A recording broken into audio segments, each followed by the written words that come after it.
డాబా మీద పడుకున్న రాత్రులు. ఇప్పట్లో ఏసీలు కూలర్లు పెద్దగా ఉండేవి కాదు. సో సాయంకాలం ఎండ తగ్గగానే 2-3 సార్లు డాబా మొత్తం చల్లనీళ్ళు చల్లేవాళ్ళం. ఆ తర్వాత డిన్నర్ ముగించుకొని చేపలు, దుప్పట్లు, దిండ్లు పట్టుకుని ఇంట్లో ఉన్న బ్యాచ్ మొత్తం డాబా మీదకి పరిగెట్టేవాళ్ళం. చేపలన్నీ మంచిగా పరుచుకుని సెంటర్లో ప్లేస్ కోసం కజిన్స్తో ఫైట్ స్టార్ట్ చేసాం. చివరి పడుకుంటే దయ్యాలు వస్తాయని భయం. ఇంకా కజిన్స్ అందరం కబుర్లు చెప్పుకుంటూ అంత్యాక్షరి ఆడుకుంటూ, ఇంకో పక్క తాతయ్య చెప్పే దయ్యాల కథలు వింటూ, దోమలు కొట్టకుండా కాయిన్స్, అందరం పోటీ పడి మరీ లెక్క పెట్టి ఆకాశంలో చోకలు. లెక్క మిస్ అయిపోతే మళ్ళీ మొదటి నుంచి స్టార్ట్ చేయడం. ఈలోపు పిల్లలందరి కోసం అమ్మమ్మ డాబా మీదకి తెచ్చే మామిడి పళ్ళు, కీచురాళ్ళ అరుపులు, పక్కింట్లో టీవీ నుంచి వినిపించే ఈటీవీ న్యూస్ మ్యూజిక్. అలా కబుర్లు చెప్పుకుంటూ ఎప్పుడు నిద్రపోయే వాళ్ళో కూడా తెలిసేది కాదు. వర్షం పడితే అన్నీ తీసుకుని కిందకి పరిగెట్టు.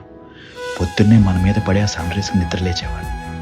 లేచేసరికి పక్షుల అరుపులు ఒక పక్క, దేవుడి పాటలు ఒక పక్క.